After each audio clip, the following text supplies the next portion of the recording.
Welcome back, ladies and gentlemen, friends. It's your fearless leader, Ed Harold, with you on our Life with Breath podcast series, utilizing breath as medicine. And in this program, we talk about health and wellness, exercise performance, organizational performance, great mental health.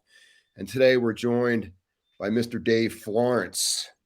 And Dave Florence is someone's work who I became familiar with about 6 months or a year ago through an app that we're involved with called The Breath Source. And The Breath Source is an app that is just launched, and it has all sorts of great science and application about how you can bring breath and other types of breath modalities, meditation and movement into your life so that you can live a more dynamic life. And you'll have it on your app and you can use it 24/7. So there's a little plug for the breath source. And if everybody could just open their heart to the amazing Dave Florence. Welcome, Dave. Thank you for having me. I appreciate you reaching out. I've just used an American terminology. I'm doing that a lot now. That's okay.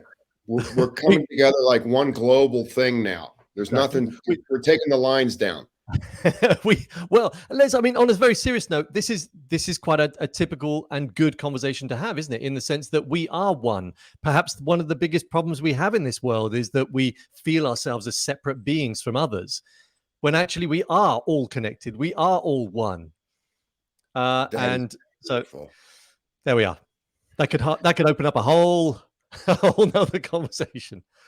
Well, before we begin, my ears are picking up, my mind and my ear is picking up this amazing accent. Could you give us a little background on that gift that you bring?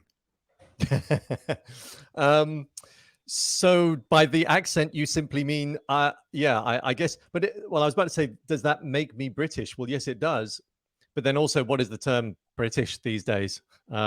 Again, this is that sort of whole conversation around, does it really matter where we come from? But yeah, so the accent, I suppose, is just typical of somebody of Southern England.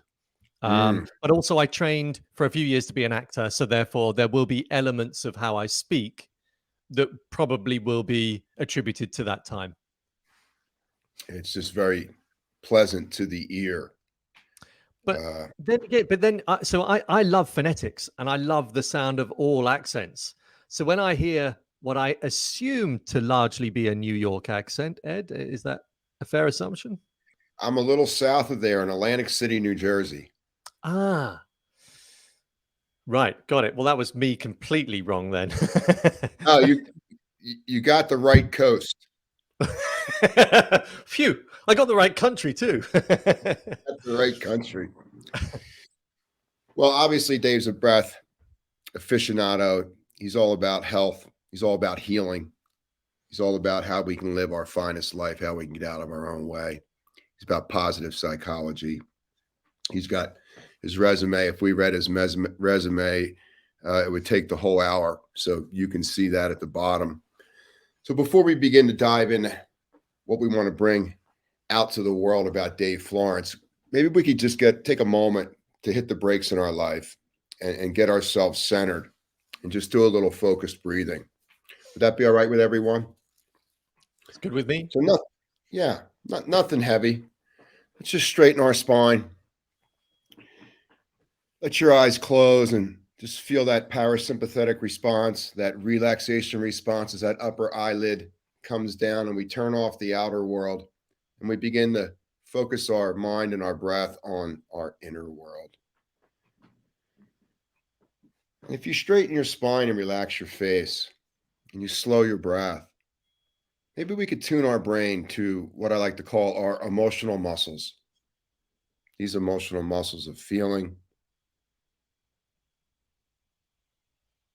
of memory,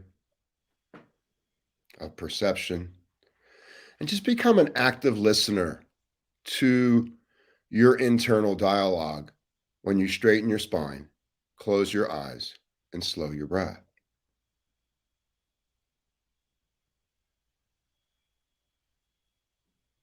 And what does it feel like to be present right now in your body, wherever you are on earth?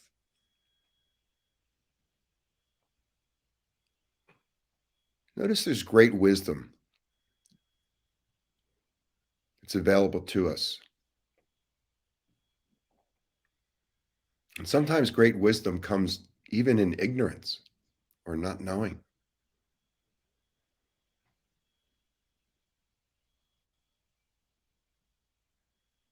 And just knowing that there isn't any average moments in life. Everything counts. Details matter.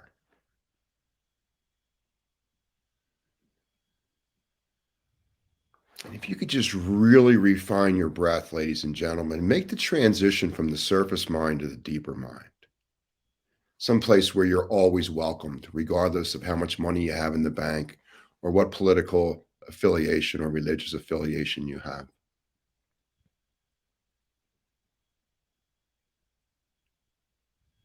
And as you drop into that deeper mind, know that your journey is courageous. You're loved. It is extremely valuable that you continue your journey with your head held high, your heart open.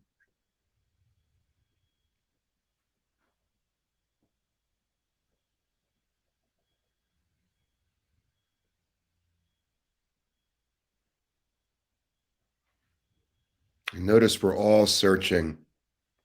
We're searching for meaning. We're searching for the truth. So as we grow and we gather more information and we expose non-truths,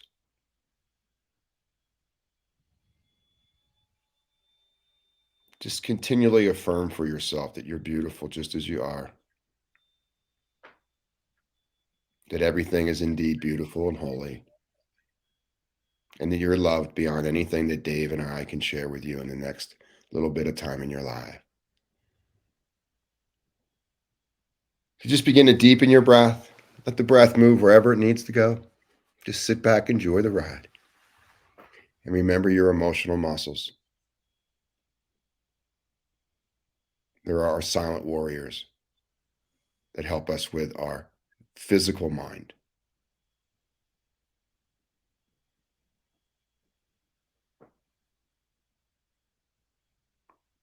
And just find your center. Take a deep breath. And let your eyes open. We're going to connect back.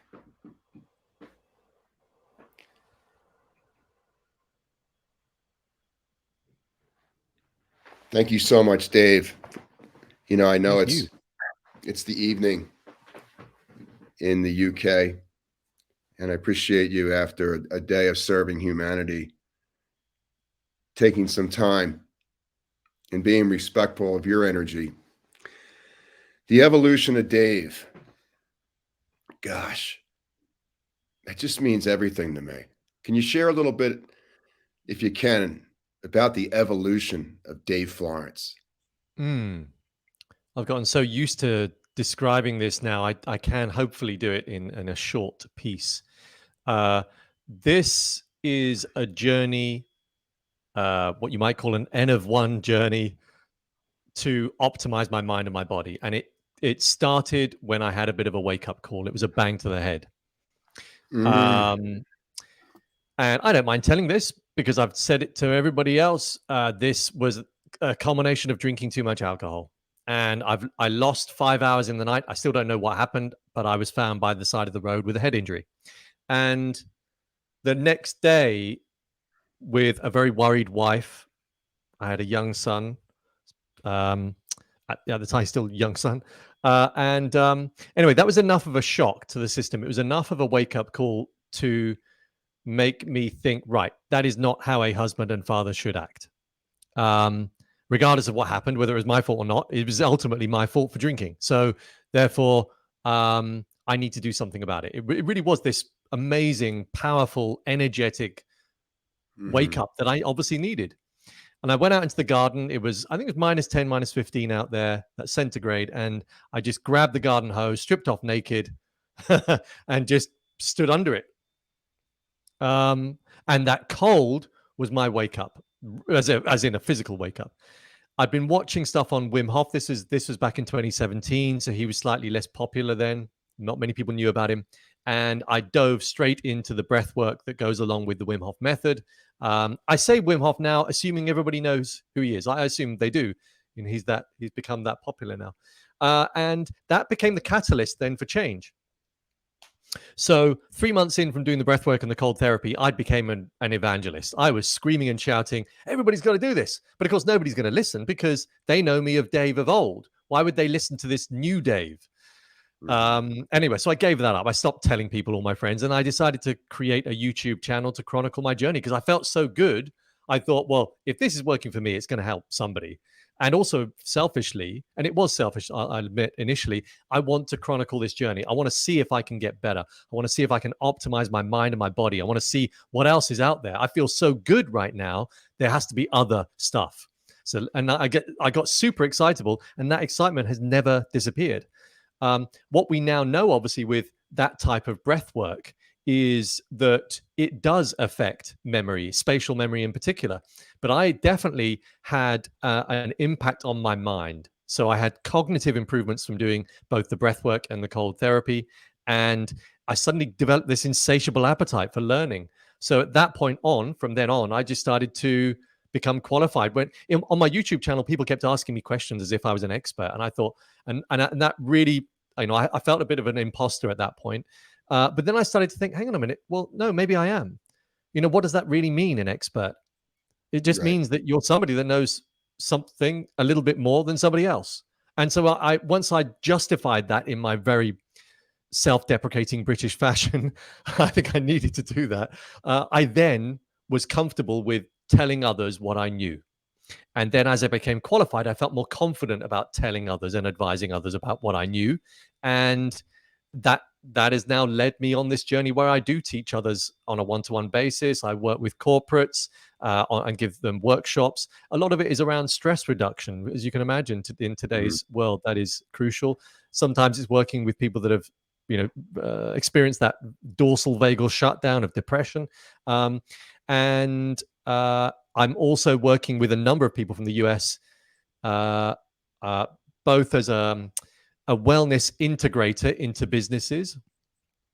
And also I'm working on some online programs as well. A very big one that's all about understanding who we are and finding meaning in this existence and finding purpose, et cetera, et cetera. And I'll possibly tell you more about that later. So it's been an exciting journey, and it meant that I was able to leave the world that I had created before behind, apart from obviously being a parent, husband and father. Yeah. Sometimes beautiful things come in ugly packages, and you have an incident like the traumatic incident that you had. And obviously when it first occurs, there's the accompanying response of shame and guilt and not being good enough and why me and self-doubt. And there's a whole flavor of spectrum of getting disconnected from our heart and the head judging our experience. When did you discover the beauty of the accident? Well, I would say initially I had assumed that the bang to the head was almost like that. You hear about those stories of people having these head injuries, and then all of a sudden they find that they are an amazing artist, say, for example. So I thought maybe that's what's happened. I've had a bang to the head and something's been dislodged or opened, and that's the reason for why I feel so good. It was only after doing more research that I then put two and two together. And here's another interesting thing. So a number of years ago, I got a vasectomy. And this was about 2 years into the cold therapy and breath work and all the other stuff I was doing. And of course, after a vasectomy, I'm sure every man knows this, you're supposed to supply a certain substance to prove that the vasectomy worked. So 3 months in, I get a letter saying, "We're really sorry, Mr. Florence. I'm afraid your vasectomy hasn't been successful." And then they stated the percentage chance of this ever happening. It's like 0.01% chance of it happening. And so when I met with the consultant, he said, "Yeah, you're very, very unlucky, Mr. Florence. By the way, were you an athlete?" He said. I said, "No, I was never an athlete." He said, "Okay, because something's happened here." And he was really confused by why this might have happened. And I said, do you think it might be down to the fact that I've been submerging myself in ice and doing various other things? And he went, no, don't be so silly. But then when I met with some Wim Hof instructors and various others, one guy in particular described a story where, very similar, but to do with his heart, one of the tubes had blocked and his body started to regrow a new one into the heart. And the surgeons only realized this when they were opening him up. And they said, this is never happened. This never happens. So that's when I began to think, okay, there is definitely more to this than just feeling good. Because obviously that's the first thing you experience, isn't it? With the type of breath work that Wim Hof method is, pranayama, tumo based, it's very stressor based. It puts a stress on the system. And we could call this a positive stress in some instances. And what that does when your body goes through this adaptation and change phase, as you know, Ed, it makes you feel damn good because it's pumping you full of positive neurochemicals. So at the time, I guess I was just thinking, oh, this is cool. I'm just feeling really good all the time. But then I began to see the other benefits. And one of those is absolutely activating healing mechanisms. Yeah, we are so deep. These human bodies, there's so much more than just a physical response of what our organs do and what our joints do and what our muscles do. And, we're really just starting to crack the code in regard to all these things hold. When you think about stress, stress is a sign of weakness. It's a sign that you can't measure up. You're not managing your life well and you've lost control. And gosh, short-term stress is really the key to success. And how can we create short-term physical and mental stress and use it as a tool to grow and not allow it to become something addicting and degrading and degenerative to the longevity of the life of our neurons and the life of our cells? Do you have any insight on that, Dave? Yeah. So as you say, I think it's helpful to have a conversation around the positive effects of stress. Yeah. And it's very easy when people think of exercise to then compute, of course. Through exercise, we are stressing the muscles and our body go, hang on a minute, that's going to happen again. I better pump more oxygen into this muscle. I better grow. I better strengthen. So that is a positive effect of stress. The problem that we now have is, in my opinion, we are consumed by prolonged stress and we don't have periods of recovery and repair. So that's how exercise works, isn't it? If you're training to be an endurance athlete, you do a full-on session one day, and then you might go easy the next and maybe work on another muscle group so that you have time to repair and recover. It's exactly the same for the brain. The brain should be treated in the same way as a muscle, and it should have time to repair and recover. So when we look at the corporate space, and it's interesting when I'm working with US companies and US visionaries, there's still, I think, in America in particular, still in this country, but definitely more so in America, is this, I think, a negative a connotation with the working existence. And it's still derived by this push, force, work more hours, get more done, all that sort of stuff. And so no wonder many people are suffering not just anxiety, stress, but actual physical symptoms because of the stress. And I think maybe somehow we need to build in conversations to organizations in particular, and anybody, any working human, any working adult, that actually you can do this in a very clever way. You can still produce just as much work, if not more, by filtering into your day small bouts of either methods to counter what you've just been doing, sitting on your ass in front of a computer, or parasympathetic based practices, in other words, calming practices. Just give your mind and body a break from what you've just been doing. And when you go back to work, you're actually going to be far quicker. You're going to be optimized. You're going to be working faster, producing more work. And if we could build that into, especially the corporate space, but into life in general, I do think we will begin to start healing and not suffer so much of the negative effects of stress. Yeah. So I've been teaching this thing called brain breaks, and I teach it in corporate America, and I teach it in the school systems, where every 2 hours we take 2 minutes and we get out of our left frontal lobe and we get into our right frontal lobe. We bring up this this parasympathetic activity, this hormonal and neurochemistry thing, this parasympathetic thing. And it really helps the brain deal with our five sense perception in the work environment or in a stressful situation like school. I mean, school's result oriented task. You know, we're here to get A's, B's. We're here to do well. When I first introduced these brain breaks, people didn't have the time. You know, I can't stop work for 2 minutes. You know, I've got schedules here, and I'm booked out for the whole day. And I would go to these leaders and say, well, you can train our employees, the human capital, on how to take care of themselves, or we can go to the pharmaceutical companies and we can go to the doctors and we can have all sorts of absenteeism or presenteeism, and we're going to have a whole nother host of problems. Then we slowly introduced these breath-based light movement protocols to get people to slide the computer back, to move back for 2 minutes. And in 6 weeks, productivity went up, healthcare costs went down, people were smiling and to strangers in the hallway, having great eye contact. Like this team kind of came together, just simply turning off the doer temporarily and coming into the beer, the human being. And it was, you know, it's just, I love that. Sometimes these little nuggets, you know, they're available to us if we just search outside of our blinder. I love that. That's amazing. And we need more of that, don't we? We need to collect this data, because unfortunately, us human folk, I'm going to tar everybody with the same brush now. We've fallen into this trap of requiring research and data to prove something. And I do think it's a trap, because I don't think that's always necessary. You know, you can move through this world through feel and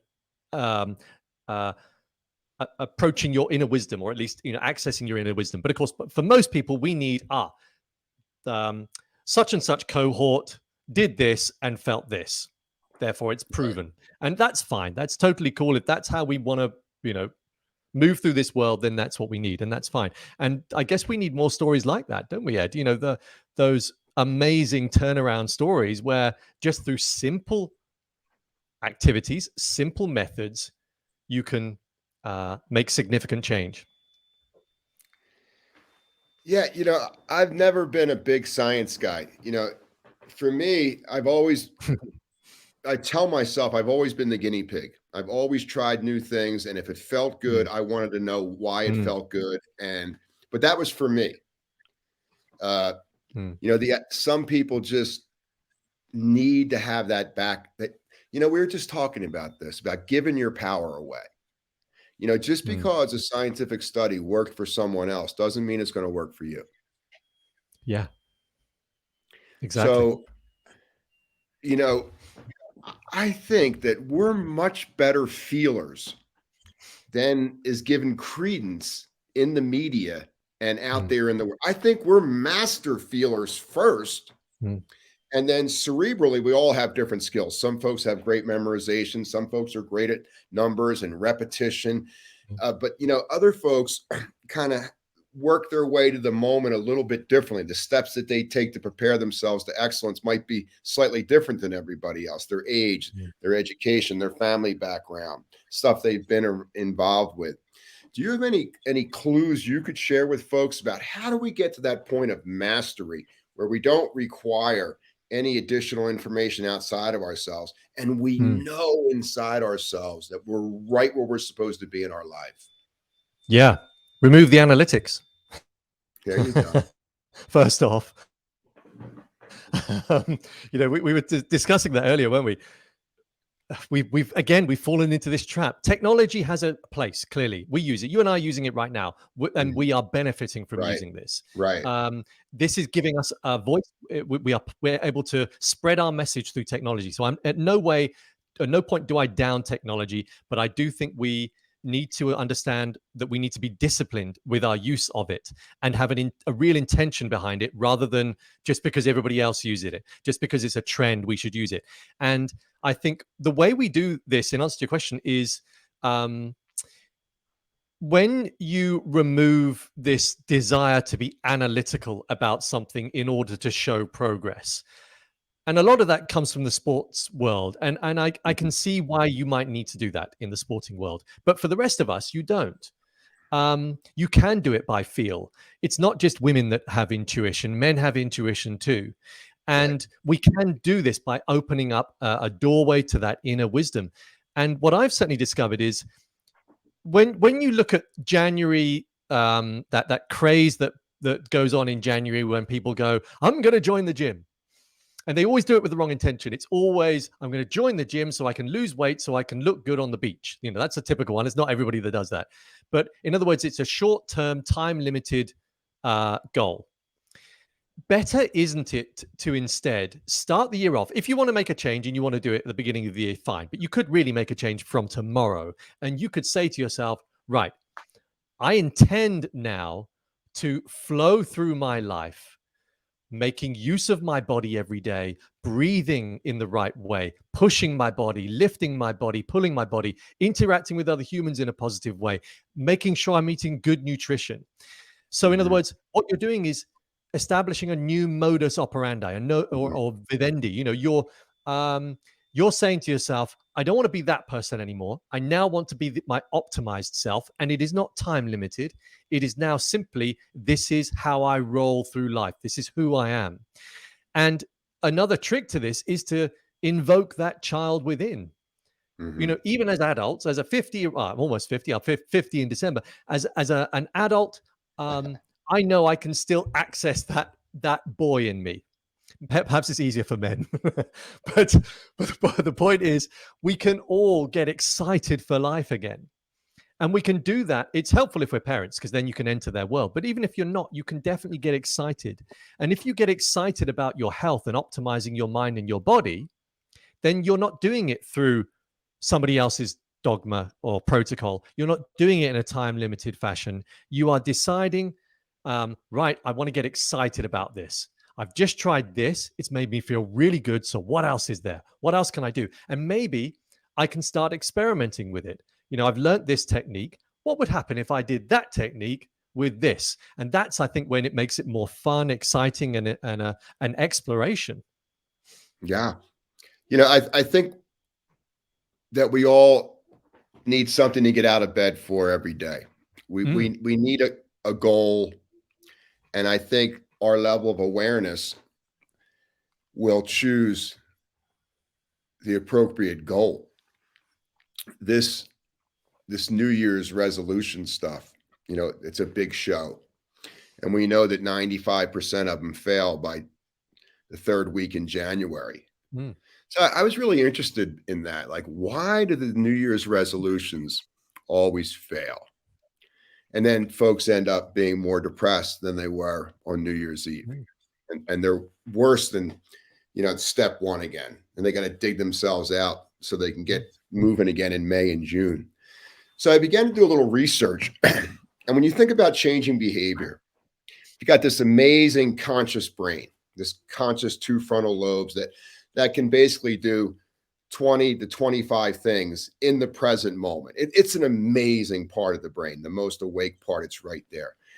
But then you look at our subconscious behavior, which can actually do 40,000 things mm. in a present moment. And when you're looking to change something like behavior, which you're looking at in a New Year's resolution, you're going to have to change the subconscious behavior.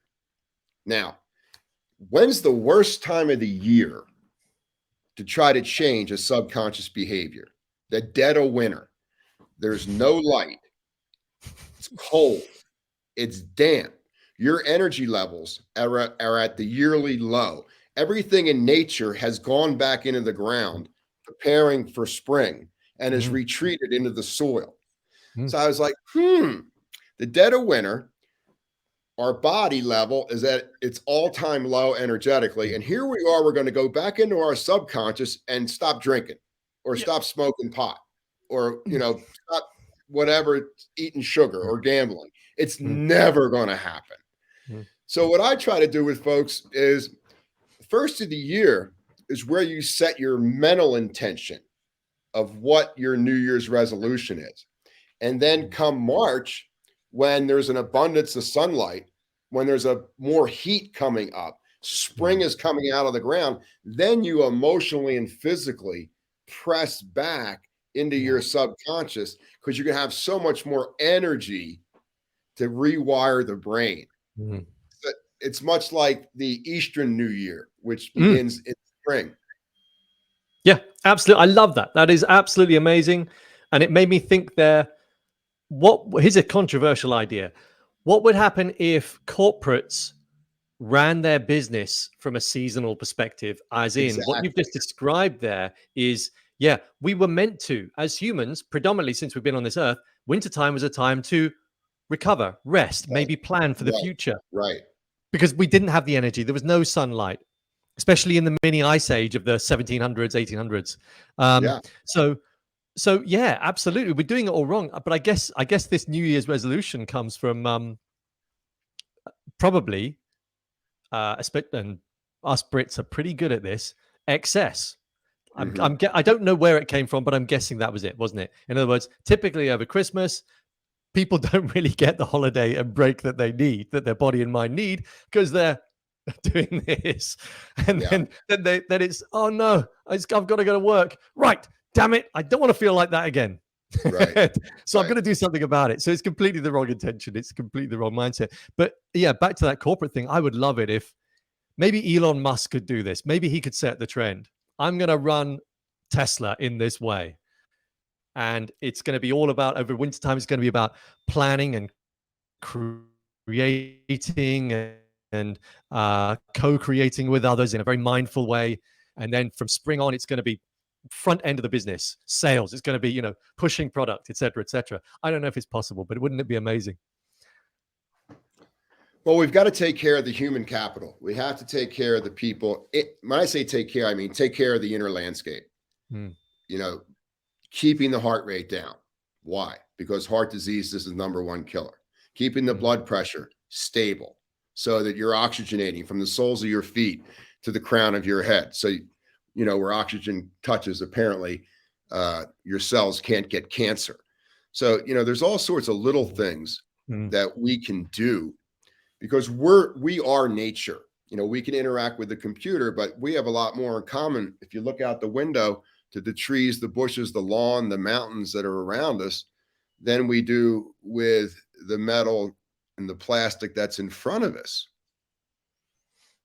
100%. And this blooming bright light that's in my face, which isn't natural light. Yeah, with you there totally. And I would imagine that's one of the things that you teach. Is certainly one of the things that I teach.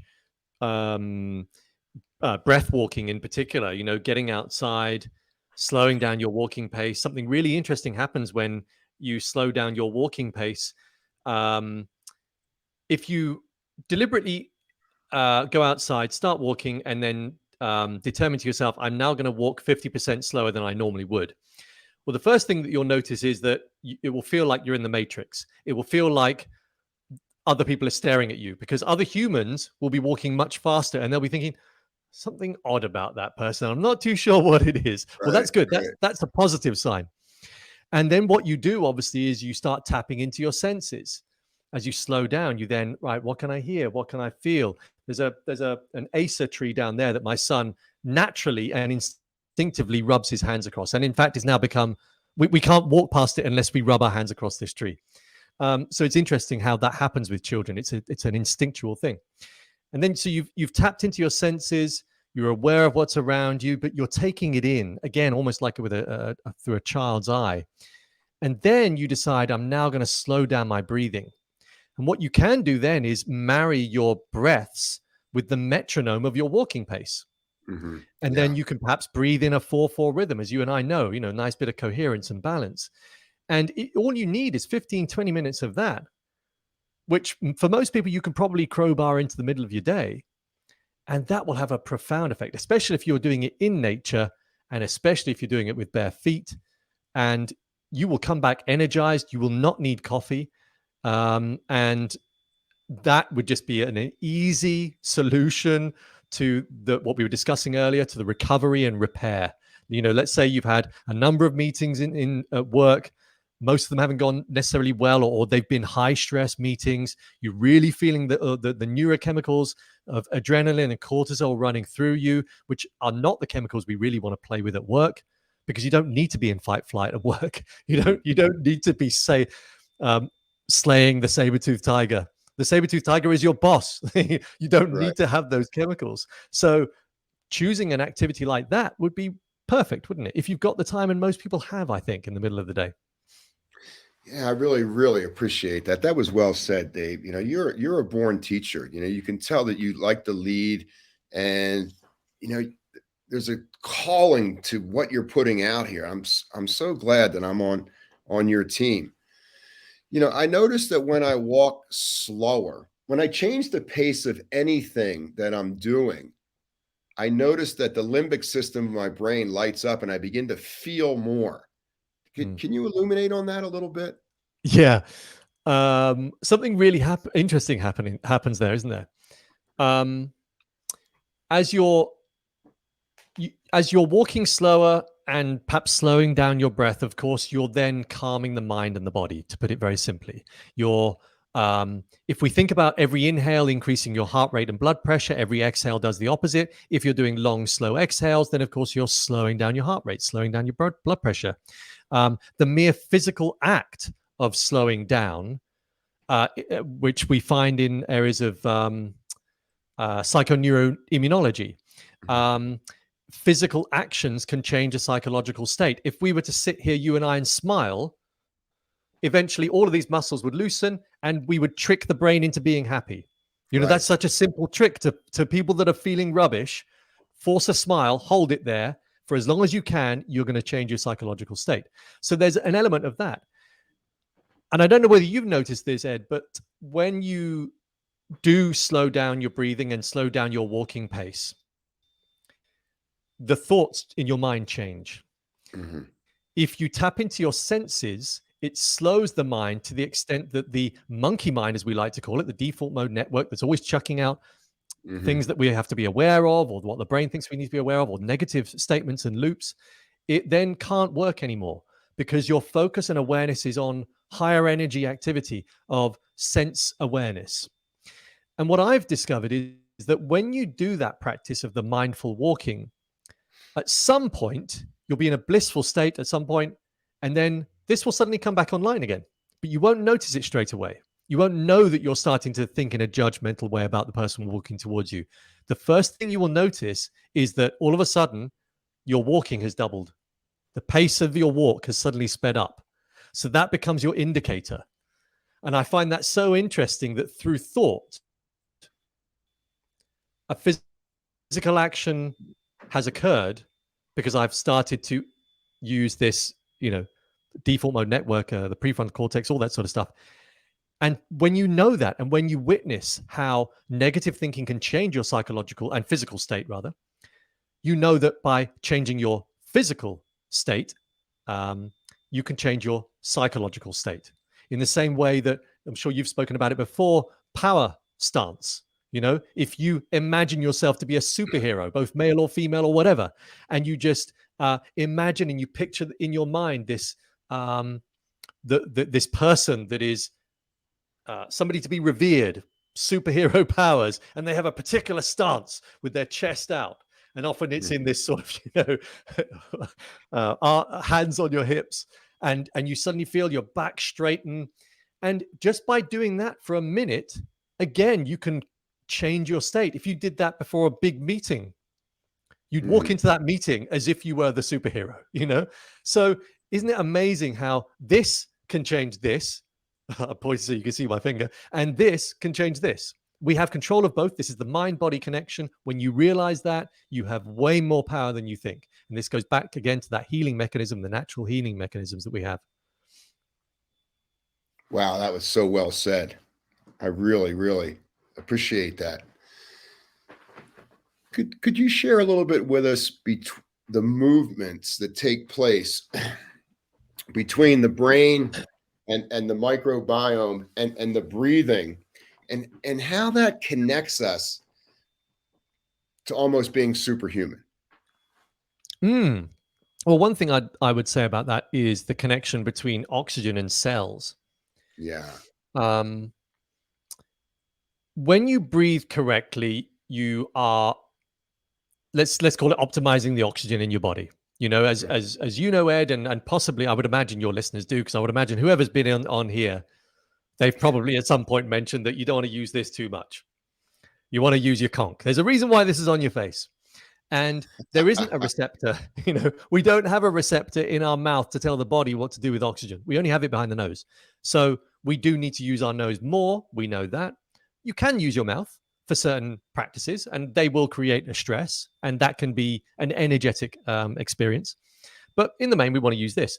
But isn't it interesting when you improve the oxygen uptake into the system, and thereby are better able to move that oxygen into the tissues where you need it?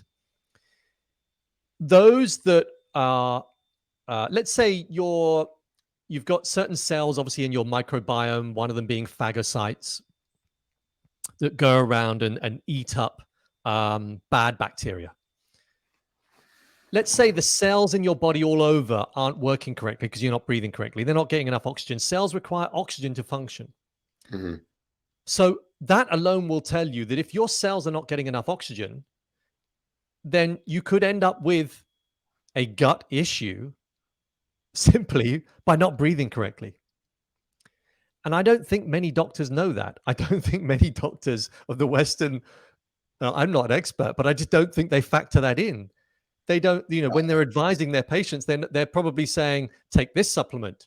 You need to eat the right foods. But what they could also say as an extra intervention, learn to breathe properly, and you're going to get those cells working optimally. You know, one thing you can maybe help me out with this, but when I meet folks and we have a little extra around here, the first thing I notice is that their exhale muscles are very weak. Is that the same over in Europe? Do you see that? Yeah, it's not something that has come up typically in conversation, because most of the work that I do is more around the psychological rather than the physical. I talk a lot about the physical on my YouTube and in various other places, but not many people necessarily come to me beyond just trying to build a good working physical routine. But yes, I hear you. I think that would be that would be true. Yeah, we've we've lost our ability to exhale the last moment completely, to pause the brain, to metabolize our fat as our primary fuel source. It depletes our adrenals. The neuroimmune system becomes weaker. This exhale is this amazing thing that we've kind of walked away from as a species, and it hasn't turned out well. Now, we haven't seen the end of the ride yet, but when we look at what the exhale can bring to the brain, our mind's perception, what we're projecting, how we feel about ourselves, our posture, the ability to metabolize fat cells as our fuel source around our hips and our buttock as we age, and energetic levels obviously drop, as we age. These exhale muscles are so key to keeping us in rhythm.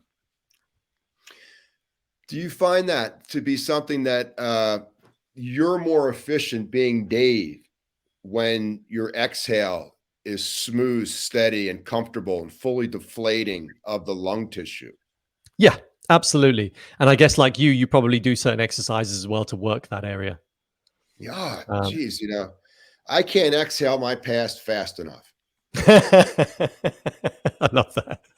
Yeah. Do you do a lot of Kapalbhati as well, I'm guessing? Yeah, I think Kapalabhati is probably one of my favorite ones. Mm. Uh, the way it makes me feel around my forebrain region, the Mm. way I can come present without the need for a narrative, and I can just Mm. be in a blank space and know that I'm okay. Mm. Yeah, absolutely. Yeah, I love that. It's one of my favorite exercises. Have you ever tried? So I do that in the morning, and occasionally I also do crow's breath. Have you come across that before? Let's do. You want to lead some?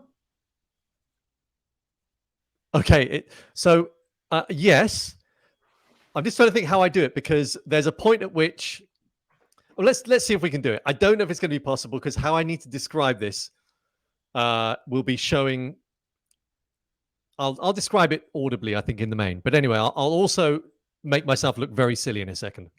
So Okay. it's called crow's breath for a very particular reason. I'm going to turn my head so that I'm now profile. And the first part of this is that you create your lips in the shape of a beak. So already I know I'm looking silly. So you're doing this. Pursed lips, right? Pursed lips. Well, more like as if they're forcing your lips out like a. Okay. Like that. And then what you're going to do is you're going to scoop up air. And you're going to do it as if you're a pigeon in a way. You know how they do this. Right. But you're going to do it like this. So you're going to scoop it up where your head moves from down to up with your lips in that very strange position. So it's almost like imagining your lips are like a spoon, and you're scooping up air. I love you're doing this. But you're not inhaling. Mm-hmm. What you're doing is then you're closing your mouth and then you're swallowing that down. So it's almost like you've gulped in some air through this strange swallowing it down. You repeat that for about 15, 20 times. And you're supposed to do this, which is why I was wondering how I was going to describe this. But if I just describe it audibly, you do this kneeling up. And what you've then done is added some air, oxygen to your belly. You might feel your belly distend, protrude, whatever. And what you then do is you then move your forehead to the ground and you stick your ass in the air. Mm-hmm. So, and what that does is it moves that air into the lower intestine. At some point in the day, you will end up farting. And that removes, therefore, a lot of the unhealthy bacteria and the gases in the lower intestine. It's a really interesting exercise. It's a great one to do in the morning, just like Kapalabhati is great to do in the morning. And I love that. And actually, when you do, as you know, when you do Kapalabhati, you end up burping quite a bit, or at least I do, and that's great. It's just getting rid of the stuff you really don't want in your system. So yes, crow's breath looks odd. I think I've got it on my channel. I've got some silly things on my channel where I do look foolish. But anyway, when you reach a certain point in your life when you no longer care, that's quite helpful. No, we need the inner child to shine. Yes, absolutely. And, there probably isn't too many humans that don't need to look out the window and look at the weather and look at how nature is moving and look at how animals move in the wild. It's really powerful when we can move away from all the have tos and the shoulds and the coulds and the woulds and languaging that just sets a bear trap for us where we know we're going to get trapped, but we might not be aware of what we're asking for. So, I mean, 100%. Nature's out here to remind us what the pace of life should be. The size of our mouth shows us basically how we should drink. Like you shouldn't chug a lug. Like for the body, for this to come into your bloodstream, when your mouth is full, that's all your body can absorb at one time. And then 5 minutes later, take another sip. We need like beverages or healthy beverages. You want that to go into your bloodstream, not just your cells. You can't put it in the body too fast because the body tells time, as we know, differently than the mind. Yeah, I love that. That's a really helpful reminder. I was on a silent retreat, and one of the most beautiful moments was when you ate and drank mindfully, which most people don't do. And I know I fall into this trap myself. The working existence, the need to push, pull, the deadline-driven world that we live in, quite often we're eating not consciously at all. We're not even mindful of how it tastes. So all of the senses are turned off. We're just gulping it down. So yeah, I hear you. So that I've noticed there's a level of presence that you bring to the moment. Are you aware of that? No, possibly not. Yeah, most of us can't see ourselves. We're too busy projecting out, doing our thing, and then when we do see ourselves, we probably judge ourselves in an artificial way. We're being overly hard on ourselves while everybody else gets a free pass, or we're telling ourselves we're the best thing that's walked the planet since Christ. there's a certain level of presence that I can see that you bring with knowledge, wisdom, application, that your clients, you can see why you're really, really good at what you do, Dave. Thank you. I appreciate those words. I really do. I wonder whether that's also linked to, what Confucius apparently said, whether he did say this or not. Find a job you love and you never work a day in your life. And Yeah. prior to doing this, I was not in a job I loved. So I don't think you would have experienced the same presence, as you call it, that maybe you're seeing now. When you love what you do, it's not work anymore. And you get excited as I do. I get excited a lot, especially on this subject, which I know is quite far reaching, but I just love this Oh, it's this right topic. there. Mm. Well, my experience has been most people don't remember really much about what I say, but they do remember how I invite them to feel. Mm. And they feel better after a session or after a Mm. training or retreat than they did when they came in. They don't remember the Mm. words per se, Mm. but there's something that comes up and merges with the clients, that there's this synergistic Mm. combination, that there's something inside of them that's tuned into something inside of me. It might not even be human. I don't Mm. know. But there is a sense of wholeness that comes Mm. out of it. And that's why I really like doing what we do. Oh, totally. And I think you come across this occasionally, don't you, with other human folk? I did in Costa Rica with a guy who was giving 5-MeO DMT journeys. I didn't do that myself, but I met with him, and he had such an incredible energy. For the first time in my life, I've never said this to anybody, and I said to him, "I've only known you 5 minutes." It literally was 5 minutes, and I said, "I already feel like I am very, very connected to you." And I would go as far as to say, I love you, in the sense that this Yeah. connection would, and I've never said that to anybody. And I think that part of that will be when you've discovered your path, maybe, I don't know, or or maybe when you've just become attuned to the journey that you're on, and then something else happens.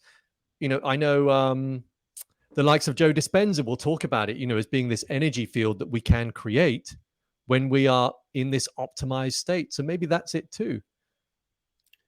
Well, let me ask you, do you trust your life? Do you trust where you've been? Do you trust where you are right now? And do you trust that as it evolves, it's going to get even better? Yes, I trust my totally trust where I am and where I'm going.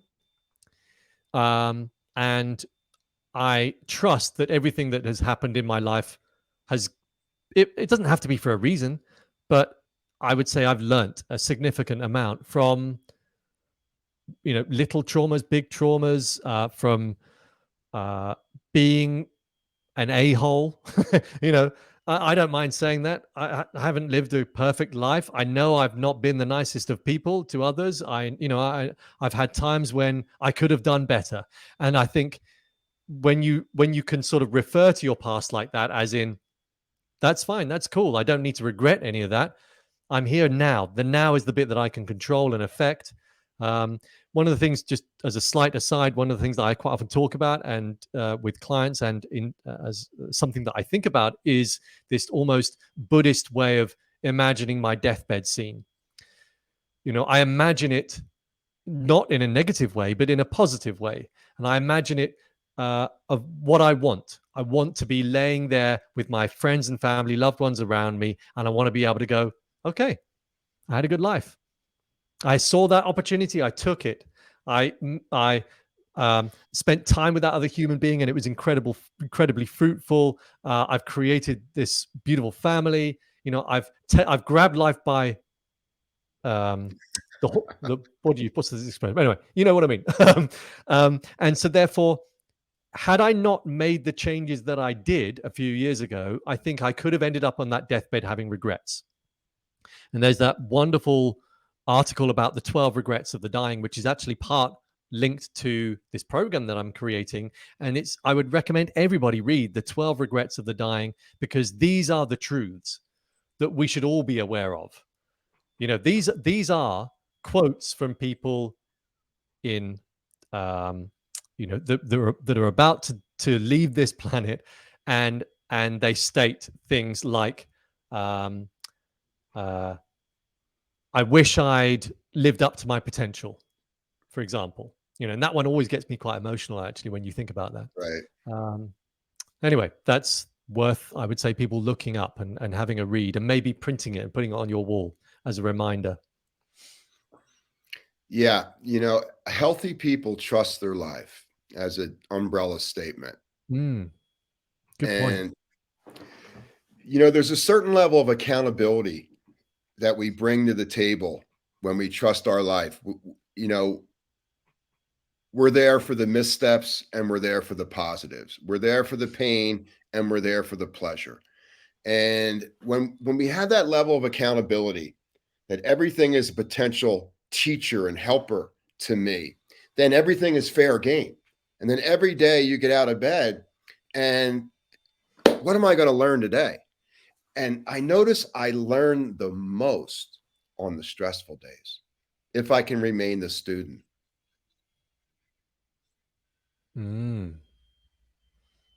Because when the sun's out, everything's great. It's great being Ed. Oh gosh, my life, what a dream. Oh, I can't wait for the next one.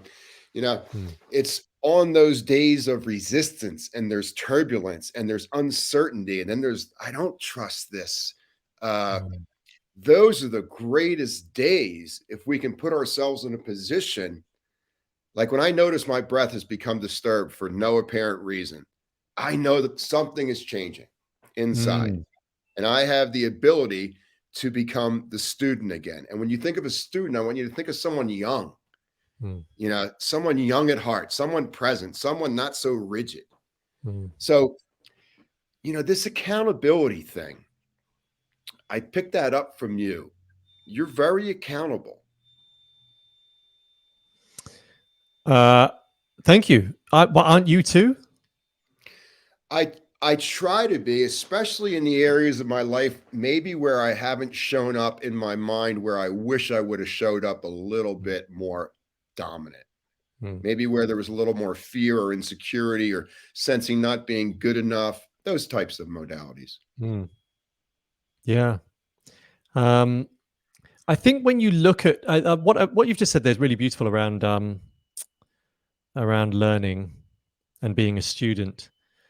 And I think it's quite helpful when you consider that much of our life, unless you take control of it, is you being pulled along. That's how I saw my life before, in the sense that life was pulling me along rather than me dictating where it was going. And then for me to choose the untrodden path. And only when I did that was I then able to start to become aware of these learning experiences. And actually, I think on that subject, I think most people probably have one or two big learning experiences happen to them. A lot of people don't take heed of those. These are big. I do see these as whatever force behind it is. Doesn't matter whether it's has a religious context or not, but I do see it as almost a spot of wisdom that's being shown to you. Right. And it's almost like I always think of this in a sort of an amusing way. In other words, whatever this thing is out there that's advising us and guiding us, if there is a thing, I sometimes think of it as, blimey, this one is just really not taking heed of our advice. We better really wake them up with this. and then this, because they're still not taking it in yet. And I think we do need to be aware of these little moments, which are meant to be wake-ups. They're meant to be, right, okay, clearly what I'm doing is not serving me. Maybe I should now consider changing it up a bit. And it's never too late. It's never too late. No, absolutely. No, as long as you're breathing, the story is still unfolding. Yeah. And we know that our brains are neuroplastic. We know that that they will continue to connect and grow People just, and this is, I did a video on because I was approaching 50. I did a video on how I've perceived others possibly seeing that as that chronological age thing as being a negative connotation, and also that when you are 50, it means that you can't do this. Right. When you are 50, you are less capable of this. Well, it becomes a self-fulfilling prophecy if that's how Right. you see it. Yeah. Even if it's right or wrong, it doesn't matter. If you choose through, because belief is the most powerful thing that you can build into your life. If you choose to think, aha, okay, now I've got this experience to come. This is going to be fun. Now I'm going to play with this. Just change your mindset a little bit, and you can change the way we move through this life. Never miss an opportunity for self-inquiry. Never miss an opportunity to get to know yourself better, your gifts, your non-gifts. There's an old saying, for those of us in the personal growth work, take the part of yourself that thinks you're somebody and make it nobody. And the part of you that thinks you're nobody, make it somebody. I dig that. There's all these little bumper stickers, the mind is the last to know, the whole thing is just hang in there and just get to know yourself better. And I think you're going to love what you like, what's there for you. Yeah. Especially when you remove the context of being the person you think others want you to be. Isn't that a tough one? We're all doing this Tennessee two-step, trying to be like everybody else wants us to be. And then again, you're speaking earlier about giving our power away. You can't, when you notice that you're giving your power away in an artificial codependent way, pause and take a breath and say, I forgive myself. I don't need to do that anymore. Don't say you're sorry, because I'm sorry is a head thing. Yeah. When you say I forgive, that's a heart thing. Like your body will remember forgiveness. It doesn't remember I'm sorry just means give me a pass. I'm going to do it again. Yeah, exactly. I'm sorry never works. But when you say I forgive you, or will you forgive me? Wow. Talk about a body mind experience. Like this flush of hormones moves through you. And there's this lightning of this big backpack where it just falls off your back. When you say you're sorry, it's just like, oh, I'm sorry. Yeah. Yeah. We can say that very easily, can't we? It's like people say, oh, I love you. You don't have to love me. Just like me.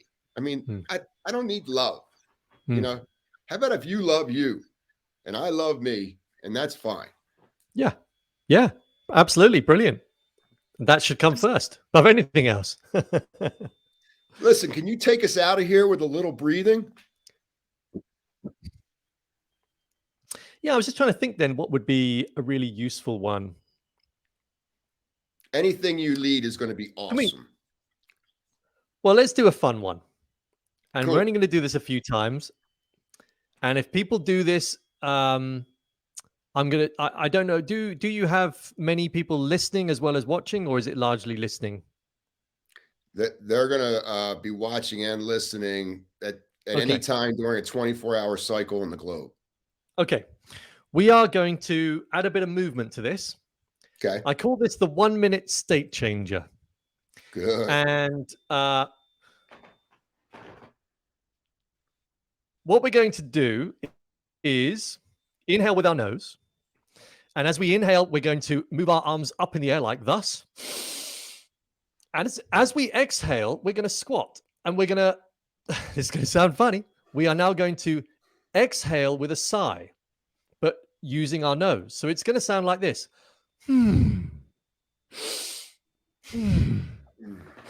Like that. So we'll do it about that pace. We're not going to do it for a minute. Let's just do it for about 30 seconds. So remember, inhale through the nose, exhale through the nose. On the exhale, it is a sigh, an audible sigh. And we're going to start off. You don't have to go right down if you don't want to. It's, it doesn't have to be overly energetic. We're just simply going to inhale, arms up. So 3, 2, 1. Inhale now. Exhale. Inhale. Exhale.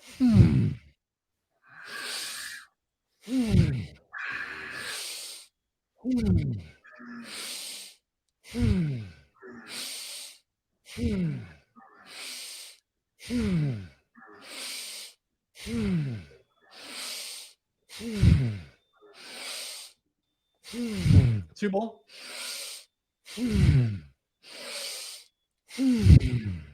Now one inhale. Hold your breath for a bit, arms up, and then exhale slowly through pursed lips. Nice and simple. If you did that for a minute, you're going to feel a little bit lighter. You're going to feel a little bit of energy rushing through you. And that would be a perfect example of something to chuck into your day when you're feeling the onset of, work-based stress, or just feeling tired. You've been sat down for too long. I feel so good. And that was just a few. Yeah, thank You you. know, I found that in the times that we're living in today, that we don't need to do nearly as much to bring us into coherence that we needed to do 20 years ago, because our nervous system is already fried. The food isn't what it used to be. We're already on high alert. We don't need to do as much as we used to do to bring us into this translucent, deeper mind that Dave just brought us into, everyone. How do you feel about that? Yeah, it's true, isn't it? And you can Yeah. learn to break up your day, into short burst activities. In fact, I've got a friend of mine. I was in Copenhagen with him this weekend. He's a professor of epidemiology from the University of Sydney, and he's been doing some incredible research called VILPA, which is vigorous incidental lifestyle physical activity. And the whole idea of this is that you can reduce your percentage likelihood of cardiovascular disease by 50% simply by, for 3 or 4 times a day, figure out how to increase your heart rate significantly for a minimum of a minute, 3 or 4 times a day. And that will reduce, like I said, the risk of cardiovascular disease by 50%. Plus, it does a whole load of other benefits. And that is, what I would say is a minimum. But what's great about that is that you don't have to change into any kit.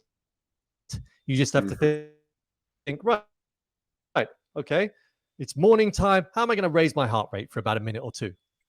And then maybe mid-morning, how am I going to raise my heart rate for a minute or two? And for most people, that can just be do a minute of squats, a minute of push-ups. It could be, if you're walking back from the shop, you maybe have a few minutes of holding 2 bags, walking at pace. It doesn't matter what it is. It's very easy to figure out, how can I raise my heart rate? And you can do that 3 or 4 times a day. That is enough as a minimum. So if I hear you correctly, what you're saying here is it's quality over quantity. Absolutely. 100%. Yeah. And it will be the equivalent of you doing an hour of HIIT, say, on the body long term. And the research that they collected was from wearable devices, that thing that we were talking about that we were downing earlier. But it was done over a cohort of 30,000 humans over a period of 5 years.